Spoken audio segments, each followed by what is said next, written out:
Lisa Kelly yawned and stretched in her chair. The night shift in the monitoring station of the Earth Space Initiative vessel Star Voyager was usually quiet. She sipped her coffee and glanced at the array of screens showing the outer edges of the solar system. For 3 years, she had served as chief science officer on this deep space monitoring mission. Most days were the same, collecting data, running tests, and watching empty space.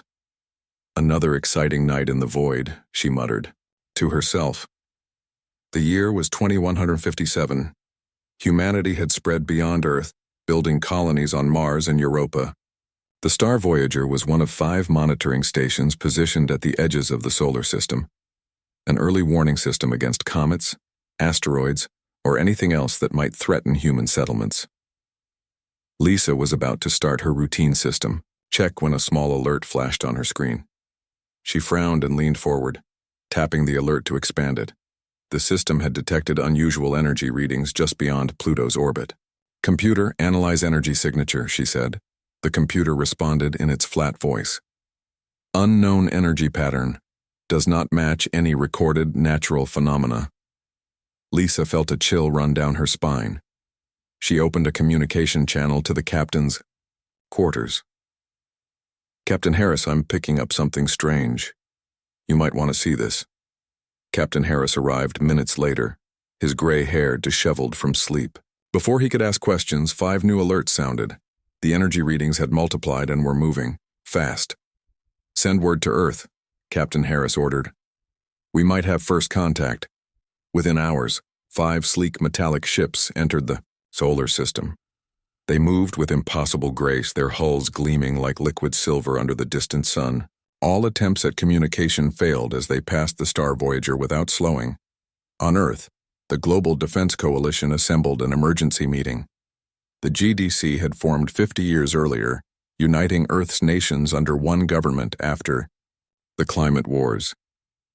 They dispatched a diplomatic fleet led by Captain Ryan Martinez to intercept the visitors. The diplomatic vessels met the alien ships near Mars orbit. After tense hours of attempted communication, the aliens responded. They called themselves the Zorellians and claimed to be scouts for a vast interstellar empire seeking new trading partners. Their ambassador, a tall, slender being with pale blue skin and large black eyes named Supreme Commander Keltherax, agreed to board Captain Martinez's ship. Through translation devices, they established basic communication. "We come in peace," Keltherax said, his words mechanical through the translator. "Our empire spans many stars. We seek resources and knowledge." Lisa, who had been called back to Earth to join the scientific team, studied the readings from the Zorellian ships. Something didn't match up. Their energy signatures suggested weapons far more advanced than what was visible on their hulls. "They're hiding something," she told Major Frank Bennett, a special forces officer assigned to security during the meetings. Frank was a quiet man with sharp eyes and a reputation for spotting trouble before it started. "What makes you think that?" Frank asked. Lisa showed him the readings. "See these energy spikes? Their ships have power systems way beyond what they've shown us. Why hide your capabilities from a potential trading partner unless you're planning something else?" Frank nodded slowly. "I'll keep my eyes open." The diplomatic team returned to Earth with a Zorellian delegation. World leaders welcomed them with grand ceremonies broadcast across Earth and the colonies. The aliens brought gifts of technology, medical devices, agricultural tools, and communication enhancements. Lisa presented her concerns at a closed-door meeting with GDC officials. "Their weapons systems are far more advanced than they're revealing. I recommend caution before signing any treaties." The defense minister waved away her worries. "You're seeing threats where there are none, Dr. Kelly. The Zorellians have been nothing but helpful." Only Frank seemed to take her seriously. After the meeting, he approached her in the hallway. "I trust your instincts," he said. "Keep digging." 3 days later, the GDC prepared to sign a historic treaty with the Zorellians. The agreement would allow them mining rights on several uninhabited asteroids in exchange for technological knowledge. The night before the signing, Frank couldn't sleep. Something about the visitors made his skin crawl, a feeling he had learned to trust during his years in special forces. he decided to walk around the government complex where the Zorelians were staying. As he passed by their quarters, he noticed a soft blue light seeping under the door. Carefully, he peered through a small gap in the doorway. Inside, 3 Zorelians stood around a holographic display showing Earth's defense systems. They spoke in their language, not using translators, unaware they were being watched. Frank stepped back, planning to report what he'd seen, when the door suddenly opened. A Zorelian stood there, much taller up close, with those unsettling black eyes. "Human, you should not be here," the alien said. "I got lost," Frank replied, keeping his voice calm. "Just heading back to my quarters." The Zorelian's eyes narrowed. "You saw." Without warning, he pulled out a small device and pointed it at Frank. A beam of intense blue light shot out, hitting Frank directly in the chest. Frank felt incredible heat and pain. He fell backwards, expecting to see a hole burn through his body. But when he looked down, his uniform was singed, and his skin underneath was only slightly burned and red. The Zorelian stared in shock. "Impossible!" it hissed, adjusting the weapon and firing again. This time Frank rolled away, the beam hitting the wall and melting the metal instantly. He scrambled to his feet and ran. Behind him he heard the aliens shouting in their language, their voices high and panicked. Frank made it to a secure communication room and locked the door. His hands shook as he called Lisa.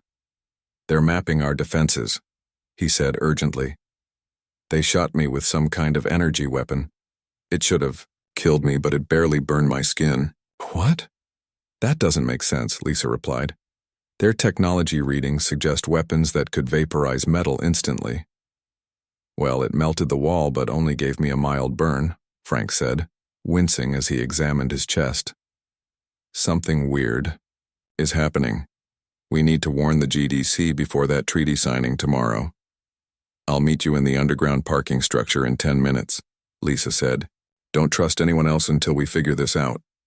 As Frank ended the call, alarms began blaring throughout the building. An announcement came over the speakers. "Security breach in diplomatic wing. All personnel on alert." Frank knew he had little time. The Zorelians weren't peaceful explorers. They were an advanced team for something much worse. And somehow, their weapons couldn't kill humans as easily as they should. He needed to find out why before it was too late. Frank and Lisa barely escaped the government complex that night. They drove for hours, switching vehicles twice to avoid being tracked. By dawn, they reached the outskirts of a small town in the mountains. "We need to contact someone who will listen," Lisa said, her voice tired but determined. "The treaty signing is in 6 hours." Frank shook his head. "I tried sending messages to my commanding officer and 3 other officials I trust. All communications are being blocked or intercepted. The Zorelians must have control of our systems already." They found a small diner and sat in the corner booth. The news played on a screen above the counter. A reporter stood outside the GDC headquarters, smiling brightly. "In just a few hours, humanity will enter a new era of interstellar cooperation. With the signing of the historic treaty between Earth and the Zorelian Empire," Lisa stared at her coffee. "No one will believe us without proof." "I have the burn to prove it," Frank said, touching his chest where the alien weapon had hit him. "Their weapon should have killed me instantly. You said yourself their technology could vaporize metal." Lisa leaned forward. "Let me see it again." Frank unbuttoned his shirt just enough to show the mild burn on his chest. It looked like a bad sunburn, already starting to heal. "This doesn't make sense," Lisa muttered. Based on their energy readings, that should have been a fatal wound. Their conversation was interrupted by a bright flash in the sky. The diner shook. Outside, people pointed upward and screamed. The television signal cut out, then returned, showing a panicked reporter. "We're getting reports of massive objects appearing in orbit around Earth. The Zorelian delegation has... Wait. We're receiving word that energy weapons are being fired at major cities worldwide." Frank and Lisa ran outside. In the distance, over the nearest city, they could see flashes of blue light raining down from the sky. Smoke rose in thick columns. "They never intended to sign the treaty," Lisa said. "This was their plan all along. They borrowed a car from a frightened diner patron and drove toward the city. As they approached, they saw destruction everywhere. Buildings were damaged or collapsed entirely. But strangely, people were walking, away from the rubble, dazed but alive. "Look," Frank pointed. "That building is completely destroyed, but the people—" Lisa nodded. "They're surviving direct hits just like you did." They stopped to help a woman sitting on a curb. Her clothes were burned and torn, but her skin showed only mild burns despite having been in a building that was now little more than ash. "What happened?" Lisa asked gently. "Blue light came through the roof," the woman said, her voice shaking. "Everything around me melted or caught fire. I should be dead. Why am I not dead?" Over the next 3 days, the pattern repeated across the globe.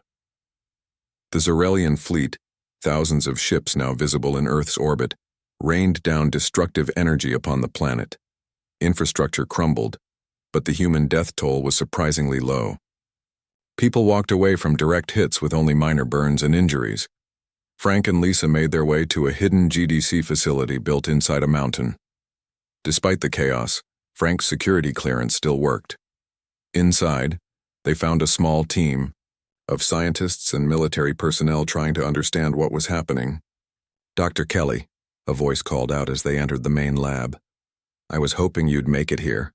The speaker was Dr. Alan Price, a geneticist known for his controversial research on human evolution. He was an older man with wild gray hair and intense eyes. "You two should see this," Dr. Price said, leading them to a large screen. "We've been collecting data from attack sites worldwide." The screen showed microscopic images of human skin tissue before and after exposure to Zorelian weapons. Their weapons emit a particular type of energy that should destroy organic material instantly, Dr. Price explained. "And it does damage our cells, but not nearly as much as it should. Something in human physiology disperses and resists the energy." "How is that possible?" Lisa asked.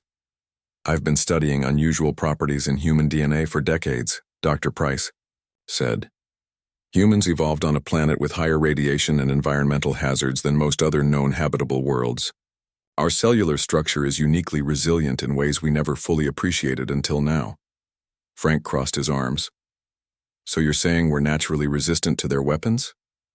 "Exactly," Dr. Price nodded. "Not immune, but far more resistant than the Zorelians expected. They clearly surveyed our technology and defenses, but they couldn't have known about this biological quirk." A young woman entered the lab carrying a tablet. "Major Bennett, Dr. Kelly. I'm Grace Winters, military analyst. You need to see the latest reports." Grace showed them footage from around the world. The Zorelians had changed tactics. Instead of bombarding cities, they were now landing ships and taking human prisoners. "They've established processing centers in major cities," Grace explained. "They're capturing humans instead of trying to kill them." "They're studying us," Lisa realized. "They want to know why their weapons aren't effective." "We've intercepted some of their communications," Grace continued. "Our translators are still working on it, but they seem confused and afraid." "Afraid? Of us?" Frank asked. "Think about it," Dr. Price said. "They came expecting to easily eliminate any resistance with their advanced weapons. Instead, they found a species that can withstand their attacks. From their perspective, we must seem almost invulnerable." An alarm sounded through the facility. One of the technicians called out, "We have movement. Zorelian ships approaching the mountain range." "They must have tracked us here," Frank said. "No," Grace replied, checking her tablet. "They're establishing another processing center in the valley. We're still hidden, but they'll be right on our doorstep." Lisa moved to a window overlooking the valley below. In the distance, a large silver ship descended slowly toward the ground. "We need to know what they're doing with the humans they capture," she said. "And we need to find a way to communicate with resistance groups around the world." Dr. Price joined her at the window. "I have a theory about why they're so interested in us. If I'm right, humanity's greatest threat might also be our greatest opportunity." Frank stepped forward. "What do you have in mind?" "A small team could infiltrate that processing center," Dr. Price suggested. "If the Zorelians are conducting experiments, we need to know what they're learning about us." Lisa turned to face the others. And if they discover why we're resistant to their weapons, they could find a way around it. We need to move quickly.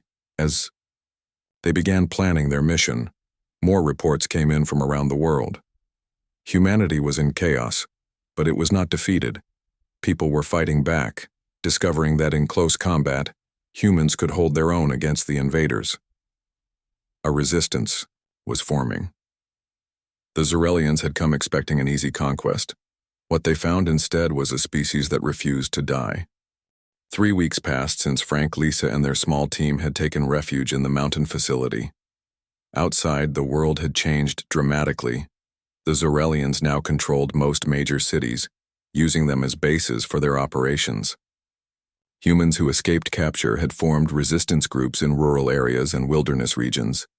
Frank led a team of 6 former Special Forces soldiers on regular missions to gather information and rescue captured humans. They discovered that the Xerelians had established laboratories where they conducted tests on human subjects. "They're trying to understand why we're so resistant to their weapons," Lisa explained during a planning meeting. "And from what we've seen, they haven't figured it out yet." Dr. Price had turned part of the facility into a research lab. He worked day and night analyzing tissue samples from humans who had survived direct hits from Xerelian weapons. "I've made a breakthrough," he announced one morning, his eyes red from lack of sleep. "Our skin contains a unique molecular structure that disperses energy attacks across its surface rather than allowing penetration." He showed them microscope images of human skin cells. "Look here. When the Xerelian energy weapons hit human skin, the energy spreads outward instead of burning through. It's similar to how certain materials conduct electricity, but this conducts energy weapons fire." "Is this natural?" Lisa asked, studying the images. "Completely natural," Dr. Price nodded. "Humans evolved on a planet with higher radiation levels than many other habitable worlds. Our cells developed protection mechanisms that, by pure chance, work against Xerelian weapons technology." Grace entered the room carrying a tablet. Over the past weeks, she had become their intelligence expert, coordinating with resistance groups worldwide. "We've captured a Xerelian scout ship," she announced. "The team in Colorado managed to bring down a small vessel using conventional explosives. The ship is mostly intact, and they found something interesting: a biological database." Lisa looked up sharply. "Did they access it?" "Partially," Grace replied. "They've sent us the data. It contains information on hundreds of alien species from across the galaxy." For the next 2 days, Lisa and Dr. Price analyzed the alien database. What they discovered was remarkable. "We found something incredible," Lisa told the others when they gathered again. "According to this database, humans are the only known species with this energy-resistant property. In the entire Xerelian Empire, spanning hundreds of worlds, no other beings have evolved this natural defense." "So we're unique," Frank said. "That explains why they're so interested in us." "It's more than interest," Dr. Price added. "Based on these files, I believe they're desperate to understand and replicate our resistance." "But why?" Grace asked. "They came here to conquer us. Why would they need our biological traits?" Before anyone could answer, alarms sounded throughout the facility. One of the security officers rushed in. "We've captured a Xerelian," he reported. "One of our patrols found it injured in the forest about 5 miles from here. The alien was brought to a secure room in the medical wing. It was smaller than the others they had seen, with lighter blue skin." Frank recognized the differences from briefings they had received. "It's a scientist, not a soldier," he said. "Look at the markings on its uniform." Lisa approached the alien cautiously. "Can you understand me?" she asked. The Xerelian looked up, its large black eyes blinking slowly. "Yes," it replied through a small translator device attached to its collar. "I am Dr. Zivnara, xenobiologist." "Why are you here on Earth?" Lisa asked. "What do your people want with humans?" Zivnara was silent for a moment. "You think we are conquerors," it said finally. "We are not. We are refugees." Over the next few hours, the alien revealed a shocking truth. The Xerelians weren't an expansive empire as they had claimed. They were a species on the run, fleeing from a greater threat. "We are being hunted by the mechanids," Zivnara explained. "They are machines that believe organic life is inefficient. They seek to eliminate all biological species they encounter." "And their weapons?" Frank asked. "Are they similar to yours?" "Yes," the alien nodded. "Energy-based technology that breaks down organic matter, very effective against all known species, except humans. When our scouts discovered your unusual resistance, we came here hoping to understand it, to find a way to protect ourselves." "So you attacked us," Frank said, his voice hard. "Some of our military leaders saw conquest as the quickest path to study humans," Zivnara admitted. "I disagreed with this approach, many of us did." Lisa exchanged glances with Dr. Price. "You're trying to incorporate our biological resistance into your own species," she guessed. Zivnara lowered its head. "Yes, but the experiments have been unsuccessful, painful. Your biology is unlike anything we have encountered." Grace, who had been quietly listening, stepped forward. "These mechanids," she said. "How far away are they?" "Too close," the alien replied. "They followed us here. They will arrive within months, perhaps sooner." The revelation changed everything. What had seemed like an alien invasion was actually just the first wave of a larger conflict. Humanity's unique biological trait wasn't just a curiosity. It might be the key to survival for all organic life. 2 days later, Grace proposed a dangerous mission. "We need to infiltrate the main Zarelian research facility," she said. "It's in what used to be Chicago. If we can access their complete database, we can learn everything they know about both human biology and the approaching mechanid threat." Frank volunteered to lead the mission. "We'll need a small team. In and out as quickly as possible." "I'm going too," Lisa insisted. "I need to see their research firsthand." The team spent a week preparing, gathering intelligence from resistance cells operating near Chicago. They learned that the Zarelians had converted a former medical research center into their primary laboratory. They entered the city under cover of darkness, using underground tunnels to avoid Zarelian patrols. What had once been a vibrant metropolis was now eerily quiet, with alien structures rising between damaged human buildings. When they finally reached the research facility, Frank used stolen Zarelian access codes provided by Zivnara to enter through a service entrance. Inside, the team moved silently through dimly lit corridors. "The main laboratory should be 2 levels down," Lisa whispered, consulting a map on her tablet. As they descended deeper into the facility, they began to hear sounds, machinery humming, and more disturbingly, human voices moaning in pain. Frank held up his hand, signaling the team to stop. Ahead, a doorway opened into a large chamber. Carefully, he peered inside. What he saw made his blood run cold. Dozens of clear containers lined the walls, each holding a human subject. But something was wrong with them. Their skin had a blue tint in patches, and some had visible alien features growing from their bodies. "They're creating hybrids," Lisa whispered in horror after looking for herself. "They're not just studying our resistance, they're trying to incorporate it into their own biology, through genetic manipulation." A loud alarm suddenly blared throughout the facility. They had been discovered. "We need to move, now," Frank ordered. "Stick to the plan. Get to the central database." As Zarelian security forces closed in, the team fought their way deeper into the heart of the facility, their mission now more urgent than ever. Alarms blared throughout the Zarelian research facility as Frank led his team deeper into the complex. They needed to reach the central database before their escape route was cut off. "This way," Lisa called, consulting the facility map on her iTablet. "The main server room should be just ahead." They turned a corner and found themselves face to face with 4 Zarelian guards. The aliens raised their weapons, firing blue energy beams. Frank and 2 of his team were hit directly, but as before, the weapons only burned their clothes and left their skin red and irritated. The humans returned fire with conventional bullets. Unlike the aliens' energy weapons, Earth weapons worked perfectly well against Zarelian biology. The guards fell quickly. "Hurry," Frank urged, wincing from the burn on his shoulder. More will be coming. They reached a large door with alien symbols glowing on its surface. Lisa quickly applied the access code Zivnara had provided. The door slid open, revealing a room filled with strange crystal-like structures pulsing with light. "This is it," Lisa said. "Their central database. Grace, you're up." Grace pulled a specially designed device from her pack. Over the past weeks, they had worked with Zivnara to create a tool that could interface with Zarelian technology. She connected it to one of the crystal structures. "Downloading now," she reported. "This will take a few minutes."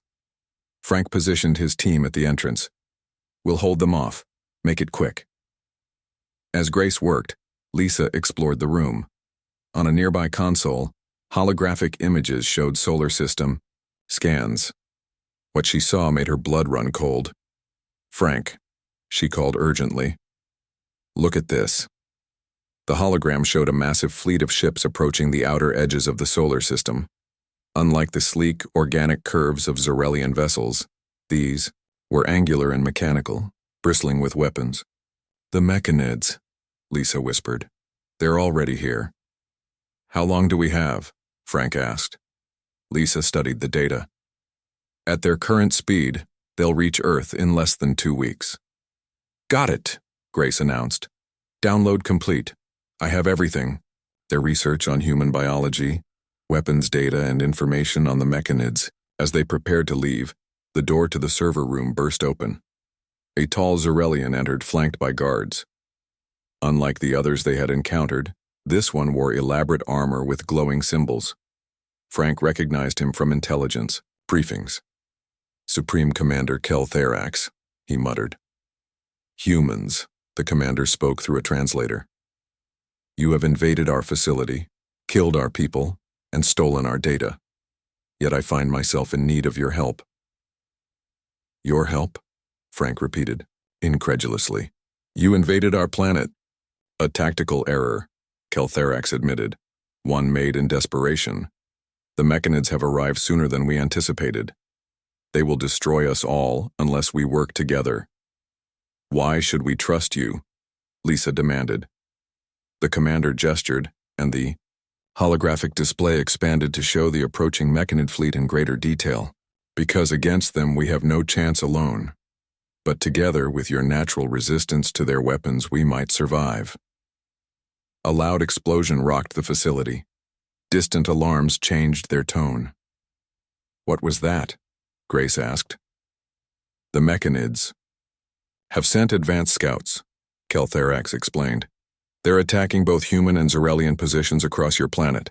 Frank exchanged glances with Lisa and Grace. They had come for information but now found themselves in the middle of a much larger conflict. "We need to get this data back to Dr. Price," Lisa said quietly to Frank. "If the Zarelians haven't figured out how to use our biological resistance, maybe he can." Frank nodded, then addressed the commander. "We'll take this to our leaders. If what you say is true, we'll be in touch." To their surprise, Kel Therax didn't try to stop them. "Go quickly. Time is running out for all organic life in this system." The team escaped the facility through maintenance tunnels. Above ground, they witnessed the first signs of the new threat. Strange metallic ships, different from the Zarelian vessels, fired upon both human and alien targets with precision. They made it back to their hidden transport and returned to the mountain facility. Dr. Price was waiting anxiously for them. "Did you get the data?" he asked as soon as they arrived. Grace handed him the device. "Everything they have, but there's more. The mechanids are here, already attacking Earth." For the next 3 days, Dr. Price and Lisa worked tirelessly, analyzing the Zarelian research alongside their own findings. The rest of the team coordinated with resistance groups worldwide, confirming that mechanid attacks were increasing. Reports came in from around the globe. The machine race was methodical, targeting power plants, communication centers, and military installations. Unlike the Zarelians, they showed no interest in capturing humans. Their goal appeared to be complete eradication of all organic life.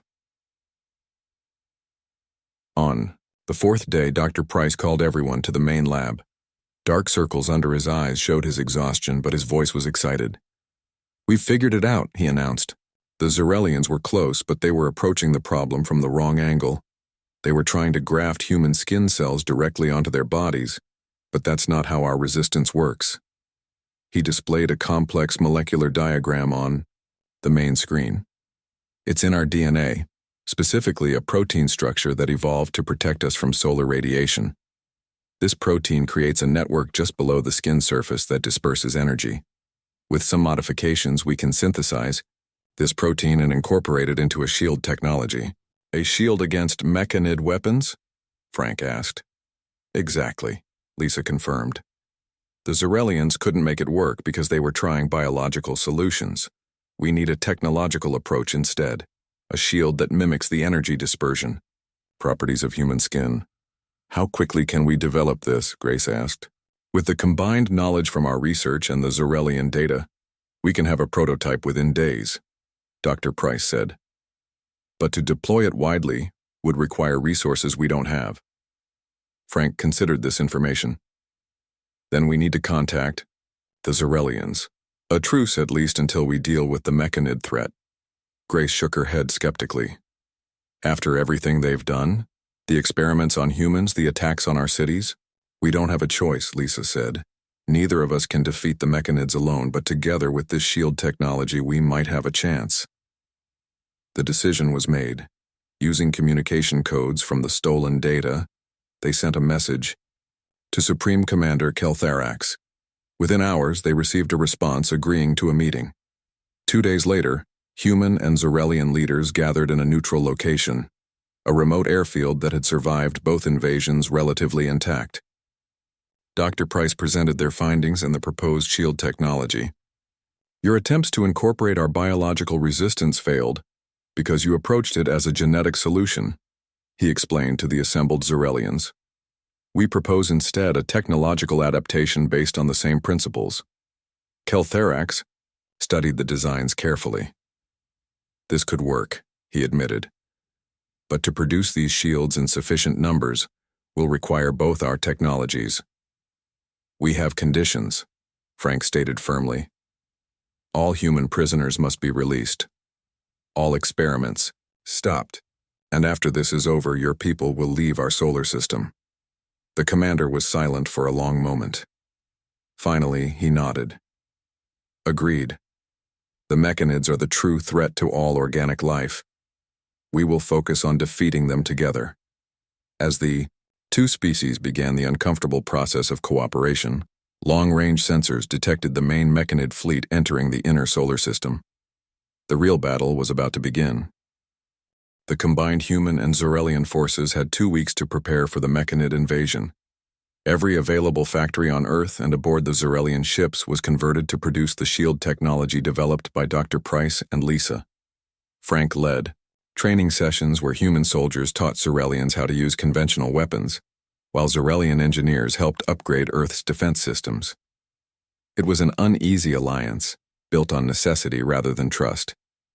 The shields are working, Lisa reported after the first successful test. A volunteer wearing the prototype shield had withstood a direct hit from a mechanid weapon salvaged from a scout ship. They disperse the energy just like human skin does, but even more efficiently. Dr. Price nodded, looking tired but satisfied. We've improved on nature. The shields can protect Xerelian biology completely, and they enhance human natural resistance even further. Grace coordinated the global defense strategy, working from the mountain facility that had become their main headquarters. Large screens displayed the movements of the approaching mechanid fleet. They'll reach Earth orbit in 36 hours, she announced during the final planning meeting. Their ships have split into 3 main groups, likely planning to attack from multiple angles. Supreme Commander Keltharax studied the tactical display. The mechanids are predictable in their approach. They believe in overwhelming force rather than subtlety. We can use that against them. The plan was desperate but simple. Human and Xerelian ships equipped with the new shields would engage the mechanid fleet in space, while ground forces protected key locations on Earth. The shield technology had been prioritized for spacecraft and frontline troops, with not nearly enough units for everyone. As the final hours approached, Frank found Lisa in the lab, making last-minute adjustments to a shield unit. "You should get some rest," he said. She shook her head. "Can't sleep anyway, not with what's coming." She looked up at him. "It's strange, isn't it? A month ago, the Xerelians were our enemies. Now we're fighting alongside them." "Shared enemies make unexpected allies," Frank replied. He hesitated, then added, "Whatever happens tomorrow, what you and Dr. Price created might save 2 species. Not bad for a month's work." Lisa managed a small smile. "Let's hope it's enough." The Mechanid fleet arrived exactly when predicted. Thousands of angular ships gleaming like polished metal in the sunlight took up positions around Earth. They were eerily beautiful and utterly alien, machines built by machines with no trace of organic design. The battle began without warning or communication. The Mechanids apparently saw no need to speak with the organic life forms they had come to eradicate. Frank was assigned to the command center, coordinating ground forces. From there, he watched the space battle unfold on massive screens. Human and Xerelian ships vastly outnumbered engaged the enemy. To everyone's relief, the shields worked. Ships that would have been instantly destroyed by Mechanid weapons now survived multiple hits. "They're confused by our resistance," Keltherax observed, watching the battle from beside Frank. "The Mechanids expected to cut through our defenses easily. They're having to adjust their tactics. But the advantage couldn't last forever." Despite the shields, the combined fleet was taking losses. For every Mechanid ship destroyed, 3 Allied vessels were damaged or lost. On the ground, the situation was equally dire. Mechanid landing craft broke through the defensive line, deploying ground troops, walking machines with multiple limbs and built-in energy weapons. They advanced methodically through cities and military installations. "We need to fall back to secondary positions," Grace advised as reports of breaches came in from around the globe. 4 days into the battle, the turning point finally came. Dr. Price rushed into the command center, his eyes wild with excitement. "I've found it," he exclaimed, "the weakness in the Mechanid programming." He explained that after analyzing captured Mechanid parts, he discovered their systems were designed to increase power output when targets showed resistance. Their weapons automatically increase energy levels when they detect that the target hasn't been destroyed, he said. "It's an efficiency algorithm. Use exactly enough power to eliminate the threat, no more." "So what happens when they hit our shields?" Lisa asked, understanding beginning to dawn on her face. "Their weapons keep increasing power until they reach maximum output," Dr. Price explained. "Then they maintain that level, trying to break through. But this causes their systems to overheat. If we can get them to sustain maximum output for more, then 3 minutes their weapon systems fail." This information changed their strategy completely. Rather than trying to avoid Mechanid weapons fire, ships and ground forces were instructed to deliberately draw sustained attacks while protected by shields. The next day, the tide of battle shifted. Mechanid ships found their weapons failing after extended engagements. On the ground, human soldiers equipped with shields stood their ground against machine troops, letting them fire until their systems overheated and shut down. After 7 days of brutal fighting, the Mechanid fleet began to withdraw. Their rigid programming couldn't adapt to this unexpected failure mode. The remaining ships pulled back to the outer solar system, presumably to regroup and reconsider their approach. 2 weeks later, long-range sensors detected the Mechanid fleet leaving the solar system entirely. Whether they would return with new weapons or target easier prey elsewhere remained to be seen. But for now, Earth had won a reprieve. In the aftermath, the uneasy alliance between humans and Xerelians evolved into something more substantial. Supreme Commander Keltherax kept his word, releasing all human prisoners and ordering his forces to withdraw from occupied territories. "Our agreement was that we would leave your system after the threat was eliminated," he told Frank and Lisa during their final meeting. "But I would propose an amendment. Not all Xerelians need to leave." He explained that his people were still refugees, with many of their worlds lost to the Mechanids. "We would like to establish a colony in your outer solar system, beyond Neptune, far enough to give humans the space they deserve but close enough that we can continue to work together." The proposal went to Earth's reformed government. After much debate, they agreed. Humanity had learned it was not alone in the universe, and their unique biology made them valuable allies to other organic species threatened by the mechanids. 6. Months later, Lisa stood on the observation deck of Earth's first true interstellar vessel, the Resilience. The ship had been built using combined human and Zorellian technology, designed to seek out other species facing the mechanid threat. Frank joined her, now wearing the uniform of the newly formed Interstellar Defense Force. "Ready for this?" he asked. Lisa nodded, watching Earth grow smaller as they accelerated away from their home world. Who would have thought that our greatest strength would turn out to be our skin? Dr. Price, now the ship's chief science officer, chuckled as he joined them. Not just our skin, but what it represents. Humans evolved on a dangerous world, making us uniquely suited to survive in a dangerous universe. As the Resilience prepared for its first faster-than-light jump, Lisa reflected on how much had changed in just 1 year. Humanity had gone from thinking they were alone in the universe to becoming key players in a vast interstellar community. The greatest threat to human existence had revealed humanity's greatest strength, not their technology or weapons, but the very biology that made them human. And as they traveled to distant stars, that strength would be their gift to the galaxy,